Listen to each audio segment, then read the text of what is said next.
Toute l'actualité politique et parlementaire, c'est le journal de 19h de Public Sénat. Bonsoir à tous. Voici les titres de ce jeudi. François Hollande face à l'inquiétude et au rejet des Français. D'après les derniers sondages, l'exercice de pédagogie sur France 2 est très attendu. Premier décodage à suivre dans ce journal. Échec de Laurence Parisot dans sa tentative de concourir pour un troisième mandat à la tête du patronat. Le conseil exécutif du MEDEF a rejeté sa réforme des statuts. Invité du 19h, Thibault Langsade, un des candidats à la succession de Laurence Parisot. Le délit de racolage passif en passe d'être abrogé au Sénat dans quelques instants. Vote imminent, l'écologiste Esther Benbassa aura eu gain de cause sur une proposition âprement débattue au sein même de la majorité. Le résultat sans doute au cours de cette édition. Un vaste studio au décor sobre, annonce France 2, va accueillir ce soir le chef de l'État 45 minutes à partir de 20h15 pour convaincre l'opinion que le cap est clair alors que de nouveaux sondages traduisent une perte de confiance sans précédent. Dernières escarmouches tout à l'heure au Sénat lors des questions d'actualité qui ont donné lieu à quelques passes d'armes entre l'opposition et plusieurs membres du gouvernement alors que le bilan laissé par Nicolas Sarkozy a de nouveau été évoqué. Donner des leçons quand on a laissé la France dans l'état où vous et la majorité précédente l'avez laissé. Et ce n'est pas une ritournelle, c'est un boulet pour nous. Et le boulet, il est toujours là. Nous savons que nous allons. Il y a un cap, ça prend du temps, sans doute, mais les résultats seront au rendez-vous. Quel paradoxe ce serait d'engager l'armée française au Mali et en même temps de créer les conditions budgétaires de son démantèlement. Cessons de nous faire peur avec des scénarios catastrophes. J'en prends ici l'engagement. Ce que la France fait au Mali, elle pourra le faire encore dans 5 ans. Monsieur le ministre, dimanche 24 mars dernier, les opposants à la loi dite de mariage pour tous se sont à nouveau réunis pour une manifestation familiale et pacifique. Vos extrémistes sont des fillettes de 8 ans, des personnes âgées, des bonnes sœurs, des familles nombreuses et des élus de la République. Cette polémique n'a pas lieu d'être. Les débordements qui ont eu lieu, alors même que les consignes de la préfecture étaient claires, sont inacceptables. Il ne peut pas y avoir, dans une démocratie, le moindre débordement. Voilà, donc c'était les extraits qui ont été mis en image par Joachim Robb cet après-midi, donc lors des questions d'actualité au Sénat. Et invité du 19h, Monsieur Philippe Brault, bonsoir et merci d'être avec nous. Vous êtes politologue et enseignant à Sciences Po. On découvrira donc ce soir si François Hollande fait des révélations fracassantes. Selon les Échos, sur son site internet tout à l'heure, il va annoncer que la fameuse taxe sur les très hauts salaires devra être payée directement à la source, en quelque sorte, par les entreprises. Est-ce que François Hollande est condamné à faire des annonces ou peut-il se contenter ce soir de faire de la pédagogie ? Il ne peut certainement pas se contenter de pédagogie. Mais ça serait intéressant de savoir quel est le ton qu'il va choisir. Est-ce qu'il va choisir une rhétorique purement pédagogique ou bien est-ce qu'il va également choisir une rhétorique offensive, notamment en stigmatisant, en montrant du doigt le capitalisme, ses pratiques financières inacceptables, etc.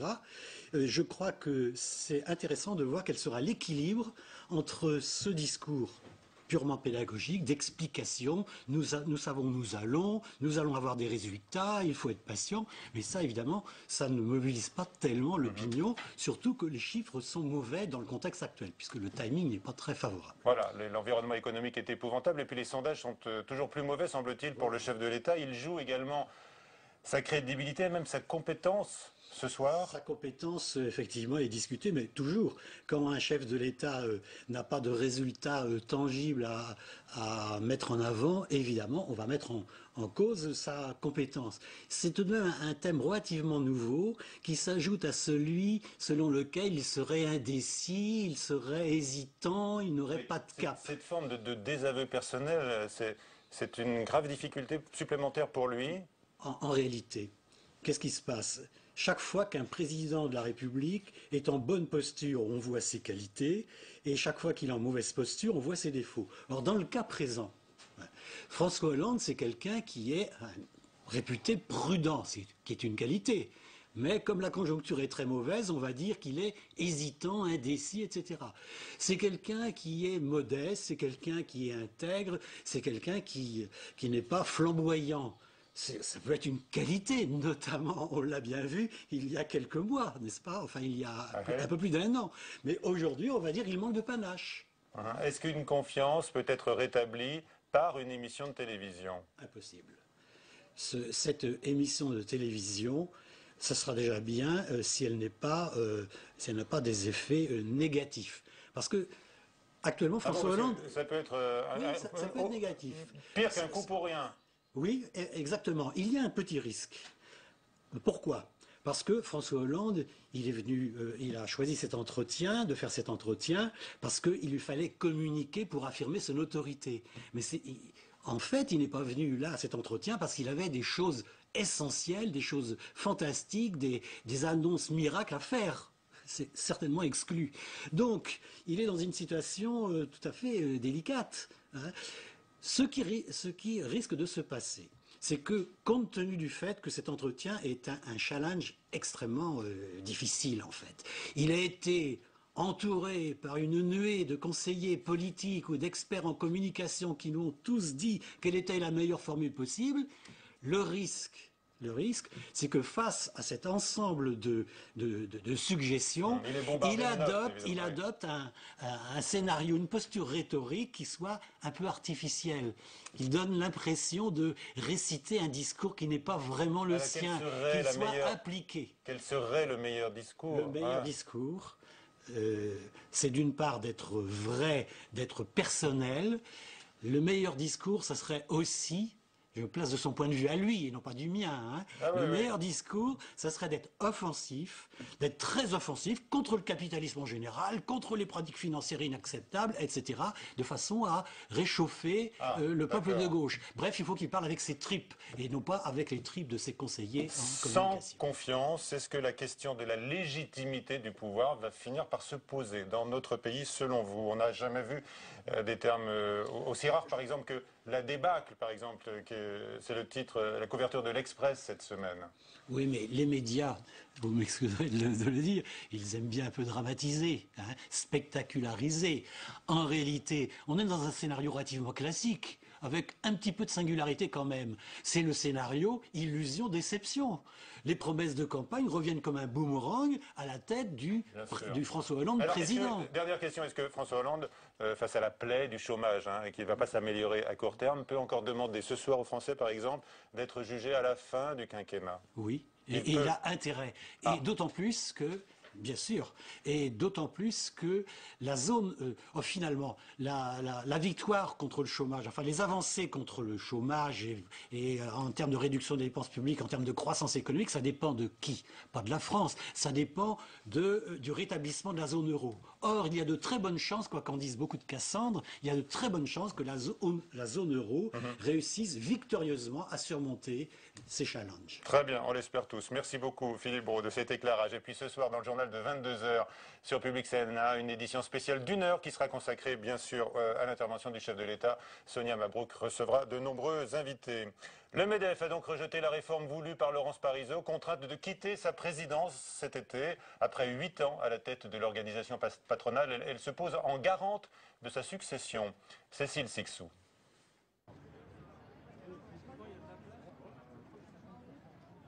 Tout s'est joué derrière ces vitres. Après 1h30 de huis clos, les 45 membres du conseil exécutif du MEDEF ont voté. Il n'y aura pas de réforme des statuts et donc pas de 3e mandat pour la patronne des patronnes. Le conseil exécutif a voté oui à 22 voix, non à 22 voix, blanc, un blanc. Une voix qui aurait pu faire basculer le suffrage en sa faveur. Pour gagner, Laurence Parisot avait besoin de 23 votes.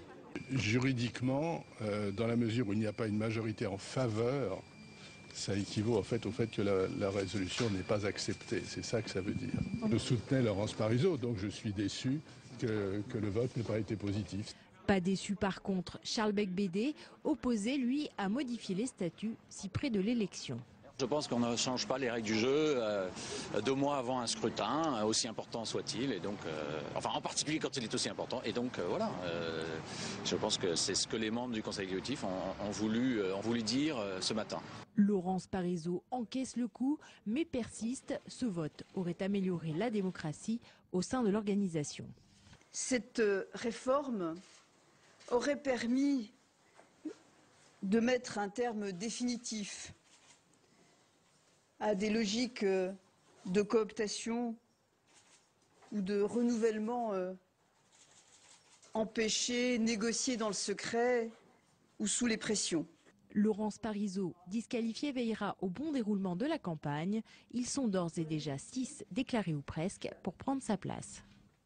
Voilà, et sur les 6, il y en a un qui est avec nous, Thibault Langsat. Bonsoir. Bonsoir. Merci d'être là. Vous êtes donc l'un des candidats déclarés. Il y en aura d'autres à la succession de Laurence Parisot. Vous l'avez entendu, elle part donc sur un vote très serré du conseiller exécutif. Et puis, est-ce pour le MEDEF un échec en matière de démocratie interne, comme elle l'a soutenu, en affirmant que sa réforme aurait représenté un progrès? Je ne crois pas, puisqu'il y a eu un processus finalement démocratique, puisqu'il y a une proposition qui a été faite au comité statutaire, qui a émis des recommandations au Conseil exécutif et qui n'a pas retenu ces propositions. Donc on est dans un processus qui est parfaitement démocratique. Non. En revanche, ce qui est clair, c'est que cette problématique de gouvernance, elle peut être abordée et de savoir comment on redéfinit le mandat du président. Mais comme ça a été dit très justement tout à l'heure, on ne change pas les règles à la veille d'une élection. Ça, je crois que c'est un principe de base en démocratie. Alors vous êtes patron d'une PME, Acoba. Quel serait le changement que vous aimeriez introduire dans le discours et le combat patronal? Je pense que le MEDEF doit redevenir la maison des entrepreneurs. On a beaucoup traité de sujets sociétaux, des sujets liés, on va dire, aux salariés, à l'environnement social. Je pense qu'il faut maintenant repositionner des sujets de combat sur la compétitivité, sur la croissance des entreprises. C'est ça, à mon sens, qui doit occuper les prochaines années. Les entreprises souffrent aujourd'hui, compte tenu de la situation et des crises violentes que l'on a eues depuis maintenant plus de 4 ans. Il faut qu'on repositionne, on repriorise des sujets plus économiques et plus en phase avec les attentes des chefs d'entreprise. Mais ça, on l'a beaucoup entendu quand même dans la bouche de Laurence Parisot. Elle parle de compétitivité en permanence. C'est pas totalement faux sur les derniers mois, puisqu'il a fallu entreprendre, on va dire, des négociations serrées avec les syndicats, sous une pression un peu du gouvernement pour aboutir à ces accords qui sont absolument excellents pour les entreprises. Mais l'évolution économique a changé radicalement depuis ces dernières années et il faut qu'on repositionne ces sujets. Plus durement, en fait. Pas plus durement dans le sens où il faut partir au combat, mais je pense que la croissance est vitale pour nos entreprises. Si on parle du chômage aujourd'hui, eh bien on résorbera le chômage tout simplement en améliorant la croissance de nos entreprises. Ouais. Alors vous allez trouver sur votre chemin des candidats de poids, qui vont sans doute se déclarer d'ailleurs, des nouveaux vont arriver. Comment est-ce que vous allez faire la différence avec certains qui sont soutenus par de très puissantes fédérations? Je pense au bâtiment ou encore la métallurgie. Pour le moment, je n'en sais rien, parce que le bâtiment ne s'est pas encore prononcé sur le candidat qu'elle soutiendra. Donc il y a un processus qui est assez simple, c'est que les candidats vont maintenant débattre avec leur projet, leur profession de foi, et vous retournez vers les fédérations et les MEDEF territoriaux. Et c'est à partir de cet exercice-là que les fédérations se détermineront. Donc la campagne est ouverte aujourd'hui. Vous êtes prêts pour la campagne. Qu'est-ce que vous attendez de François Hollande ce soir?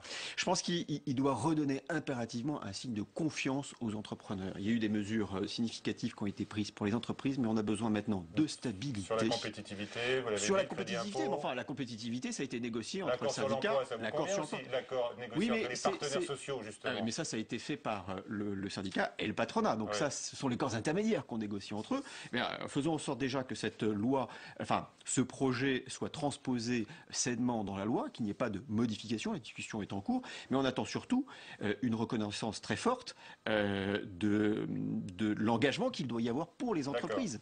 Et on dit que François Hollande pourrait confirmer la taxe à 75% sur les très hauts revenus supérieurs à 1 million d'euros, mais pour contourner les obstacles juridiques, on l'a vu avec le Conseil d'État, le Conseil constitutionnel, eh bien, cette taxe serait prélevée directement sur les entreprises, à la source. Qu'en pensez-vous?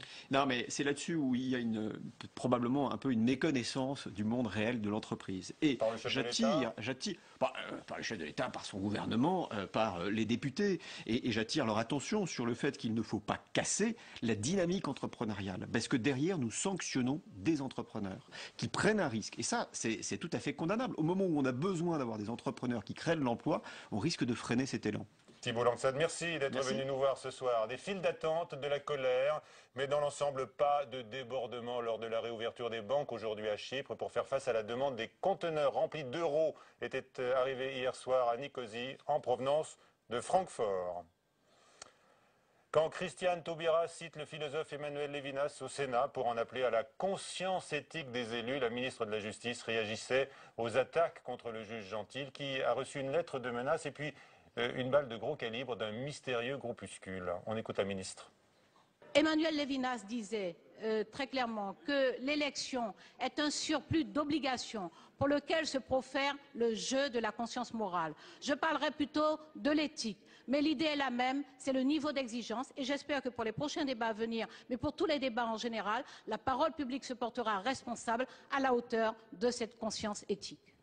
Les magistrats et leurs syndicats en appellent aussi à la responsabilité des élus, invités à éviter les déclarations enflammées de nature à entretenir un climat délétère, disent-ils, néfaste à la justice. Nathalie Guillouard. Face aux menaces de mort envoyées au tribunal de Bordeaux, la responsabilité des politiques est clairement engagée. Sans détour, le syndicat de la magistrature pointe du doigt les amis de Nicolas Sarkozy. Quand une décision ne plaît pas, on peut la critiquer, mais qu'on mette en cause les magistrats de cette manière, qu'on les somme de s'expliquer, qu'on dise qu'ils ont commis des fautes, c'est ce travail de sape finalement de l'institution judiciaire qui est contestable. Au moment où le syndicat lance les hostilités, il est très vite relayé par le camp communiste, mais aussi socialiste. J'observe quand même qu'il y a une responsabilité des amis de M. Sarkozy là-dessus. Je ne sais pas s'il y a un lien direct, je ne sais pas par définition qui a envoyé ce courrier au juge Gentil, je dis simplement que la coïncidence est troublante. Pour l'UMP, les attaques vont trop loin. Henri Guénaud ne se sent pas responsable des menaces faites au juge Gentil. Je n'ai pas employé de mots excessifs. J'ai eu un jugement très dur. Je maintiens ce jugement très dur. Nous sommes en République et en démocratie. Pourquoi il irait trop loin ? Je ne vois pas pourquoi on voudrait brider l'expression d'un parlementaire qui est ulcéré. Il est peut-être excessif, mais comme d'autres, dans d'autres domaines. Et pourquoi là, il y aurait des gens qui seraient intouchables uniquement parce qu'ils n'accepteraient pas la critique ? Ils sont critiquables. Et cette décision est critiquable. L'affaire prend de l'ampleur. Nicolas Sarkozy, lui, a décidé de suspendre tout recours en attendant l'avis du Conseil supérieur de la magistrature sur les commentaires annonçant sa mise en examen. Le Sénat a instauré une journée nationale de résistance. Ce sera le 27 mai, une date qui fait référence au 27 mai 1943, jour de la première réunion du Conseil national de la résistance. Et c'était sous la présidence de Jean Moulin. Fabrice Cunet. Nous sommes le 27 mai 1943. Au premier étage de cet immeuble de la rue du Four à Paris se tient un des tournants de la Seconde Guerre mondiale. La première réunion du Conseil national de la résistance. Autour de la table et à l'initiative de Jean Moulin, toutes les tendances politiques et syndicales sont représentées, tous les groupes de résistance. De cette union sacrée naîtra un programme pour la société d'après-guerre. Celle qu'ils apaisaient, d'ailleurs, c'est la société des jours heureux. Et je crois que c'est un acte politique fondamental. Et à un moment où certains doutent de la capacité du politique à bousculer l'ordre établi ou à tordre le cou aux fatalités, c'est un exemple à suivre parce que trop souvent, la classe politique elle-même cède au confort intellectuel ou à la résignation. Le 27 mai, c'est la date choisie par le Sénat pour instaurer une journée nationale de la résistance. Une proposition qui a dépassé les clivages politiques et une journée à destination de la jeunesse. La meilleure manière de transmettre cette mémoire aux jeunes générations, c'est d'être capable de dépasser ce qui nous sépare pour regarder ce qui nous réunit. Et ensuite, nos jeunes seront beaucoup plus à l'écoute de cette mémoire-là. Et moi, je me tiens à ça, le souci de la cohésion nationale sur les bases de l'idéal républicain. Il faut parler aux jeunes, il faut parler à l'avenir de notre pays, il faut donc parler aux jeunes de notre mémoire collective et il faut le faire en dehors des clivages partisans. Et ce qui est fort aujourd'hui, c'est qu'au fond, on dépasse les clivages pour, au Sénat, dire des choses ensemble au pays. Cette journée nationale de la résistance devra ainsi faire l'objet d'un travail pédagogique dans les écoles. Si les associations d'anciens combattants se félicitent de sa création, Ils attendent toujours qu'un mémorial matérialise le sacrifice consenti par les résistants pendant l'occupation. Le délit de racolage abrogé à l'instant au Sénat. Le premier article vient d'être voté. En effet, Esther Benbassa, élue écologiste, remporte donc son combat contre une mesure qui a entraîné une plus grande précarité des prostituées, selon ces dernières. L'élu verte avait en fait repris, en bousculant un peu le gouvernement sur le sujet, un engagement de François Hollande. Flora Sauvage. Supprimer le délit de racolage passif, telle était la volonté de l'écologiste Esther Benbassa. Pour cette sénatrice du Val-de-Marne, ce délit a conduit à punir les prostituées, alors qu'à ses yeux, elles devraient être considérées comme des victimes. Instaurée en 2003, la loi pour la sécurité intérieure avait pénalisé le racolage en le punissant d'une peine maximale de 2 mois et de 3 750 € d'amende. Au groupe PS, on regrette cette initiative. Rapidement, il faut que cette loi soit englobée dans une loi plus importante. Parce que cette loi seule, à la fois ne règle rien, ne suffit pas, voire même peut être un signe encourageant pour les mafieux et les proxénètes qui peuvent se dire, voilà, en France, il n'y a plus aucun délit sur le racolage, on peut racoler par téléphone, on peut racoler par Internet, il n'y a aucun moyen de sanctionner le racolage. Il ne faudrait pas que ça soit un encouragement à développer une forme de prostitution en France que nous ne voulons pas. Pénaliser les clients plutôt que les prostituées, c'est l'objectif du gouvernement. Mais l'auteur de la proposition de loi examinée cet après-midi dans l'hémicycle est opposé à l'abolition de la prostitution. Moi, je ne suis pas d'accord pour la pénalisation des clients parce que j'ai vu l'échec en Europe, et en Suède et en Norvège, puisqu'en Suède, les pouvoirs publics s'enorgueillissent de la réussite. Franchement, il y a maintenant des bordels, eux, ils les appellent comme ça, des bordels flottants, puisque pour échapper à la réglementation, ils vont avec des prostituées dans des bateaux qui voguent sur la mer.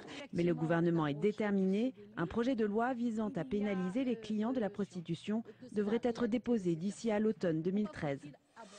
Le débat va donc se poursuivre sur cette question de la prostitution. Avec nous sur ce plateau, Christian Cointat, bonsoir, sénateur UMP des Français établis à l'étranger. Hors de France. Hors de France, selon la formulation officielle.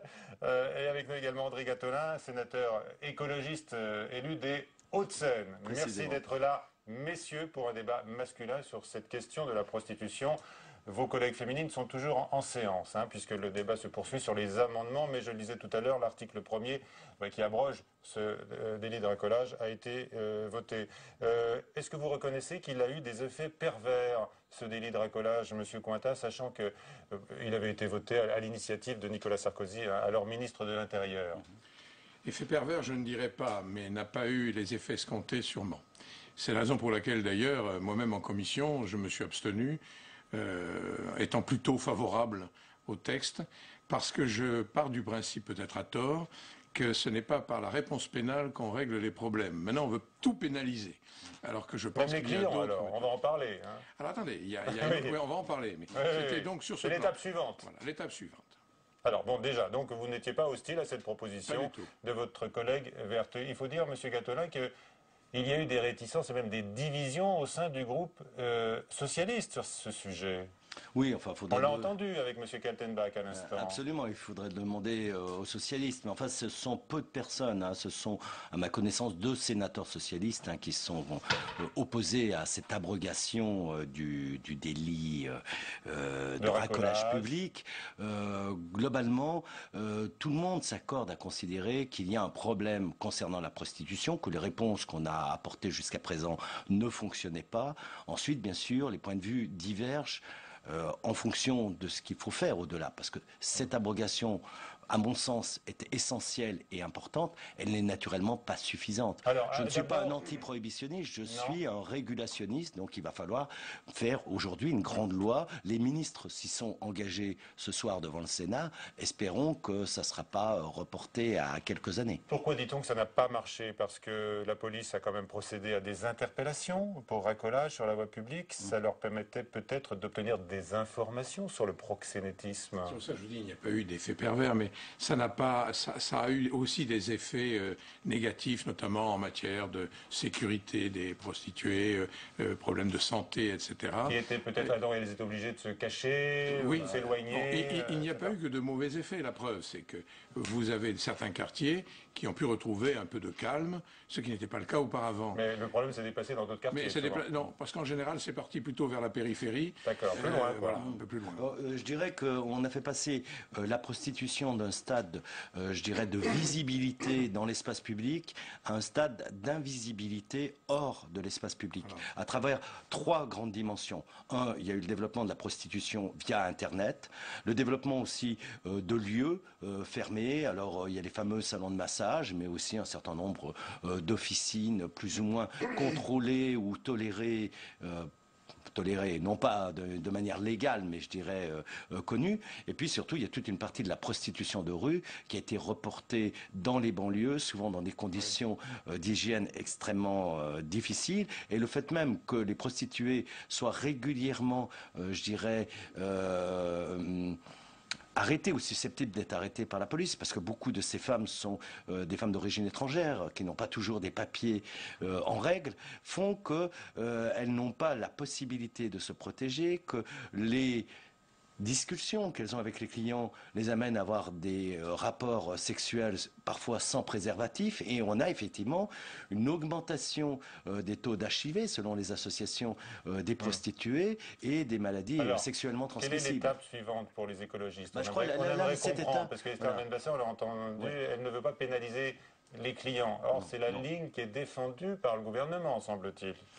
Le gouvernement est plus que prudent là-dessus. On n'a pas entendu tout à fait le même son de cloche de la part de la ministre des Droits de la Femme et de la part de la ministre de la Justice. Je dirais que là, ça fait partie aussi des choses. On avait même la porte-parole du gouvernement qui voulait abolir la prostitution. Elle l'avait dit comme ça, dans une déclaration retentissante. Elle est toujours abolitionniste. Ça veut dire quoi? Est-ce qu'on peut viser cet objectif? Je pense qu'on ne peut pas. Il ne faut pas rêver dans une société. C'est comme dire on va interdire la drogue, ça va supprimer le trafic de drogue et l'usage des drogues. Il y a des réalités, c'est comment on fait en amont. Comment on fait? Il y a déjà la première chose, ici, c'était sauver les corps. Pour reprendre l'expression d'Albert Camus, que j'aime beaucoup, il y a des gens, des femmes notamment, qui sont en danger, et puis accessoirement aussi des clients. Ensuite, il faut sécuriser, apporter des moyens à ces hommes, et essentiellement ces femmes qui se prostituent, de s'en sortir, parce que c'est une misère sociale. C'est pas dans l'essentiel, c'est pas une prostitution voulue. Dans 95% des cas, c'est subir cette dépendance. Monsieur Cointat, est-ce qu'on peut pénaliser les clients? C'est pas pour rien qu'on appelle la prostitution le plus vieux métier du monde. Vous ferez ce que vous voudrez, les discussions, les déclarations. On n'empêchera pas, on n'arrêtera pas la prostitution. Et même si on arrivait pendant un certain temps à la contenir, vous risquez d'avoir des viols qui vont de recrudescence dans ce domaine et d'insécurité. Je crois qu'il faut au contraire protéger les uns et les autres, notamment sur le plan de la sécurité, mais aussi sur le plan sanitaire. Il faut que les personnes, les hommes ou les femmes, surtout les femmes, parce qu'elles sont plus nombreuses, mais il semble qu'il y a aussi pas mal d'hommes, qui se donnent à la prostitution, ont besoin d'abord d'être libres. C'est-à-dire qu'ils ne soient pas les proxénètes, c'est ça qu'il faut comprendre. Et alors, la question que j'ai envie de vous poser... Mais pénaliser le client, ce que vous voulez vous faire. Vous avez des pauvres gens qui vont se trouver coincés, qui ne pourront même pas payer ou à peine. Ce qu'on fait dans un pays, excusez-moi, mais on le voit déjà entre le sud de la France et l'Espagne, mais surtout la France et l'Allemagne. Officiellement, en France, il y a 20 000 prostituées, enfin officiellement, selon les statistiques les plus précises, il y aurait 20 000 prostituées en France, il y en a 400 000 en Allemagne. On l'a vu pendant la Coupe du Monde en Allemagne, c'est-à-dire qu'il y avait une organisation, les Allemands avaient même recruté des stagiaires. Est-ce qu'il faut aller jusqu'à reconnaître un rôle et un statut social aux prostituées? Un statut social, c'est un mot qui va choquer, mais un statut sûrement. Il faut qu'il y ait une protection. Pour qu'elles soient libres d'abord d'arrêter, si elles veulent arrêter, ce qui n'est pas toujours le cas. Qu'elles soient sûres, au moins, d'avoir une protection sanitaire. Et qu'elles soient aussi protégées contre des violences de clients indélicats. Ça, c'est la première chose. De l'autre côté, il faut aussi que le client puisse avoir une qualité, je dirais, de sécurité qui lui permette de ne pas... Le débat va se prolonger, va se poursuivre. Hein. D'accord, oui, il va falloir qu'on rejoigne parce qu'il y a encore des votes, donc on ne connaît pas l'issue totale. Merci à tous les deux. Je vous libère puisque vous devez aller voter à nouveau. Merci, c'est la fin de ce journal. À 22h, une édition spéciale donc animée par Sonia Mabrouk. Après François Hollande, à suivre sur la chaîne Public Sénat, la chaîne Assemblée nationale, Génération République. Bonsoir à tous.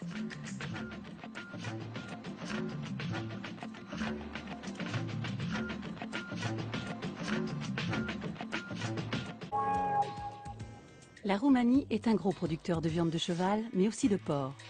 Face à la multinationale Smithfield, implantée depuis 2004, les petits producteurs roumains ont du mal à survivre. Atunci cine a ținut 3 scroate, 4 scroate, a fost bogat. Și au apărut Smithfield care au cumpărat-o, 4 a fost bine, de atunci s-a schimbat tot. Et nu mai. Roumanie, exploitant à terre, dimanche à 10h45 sur Public Sénat.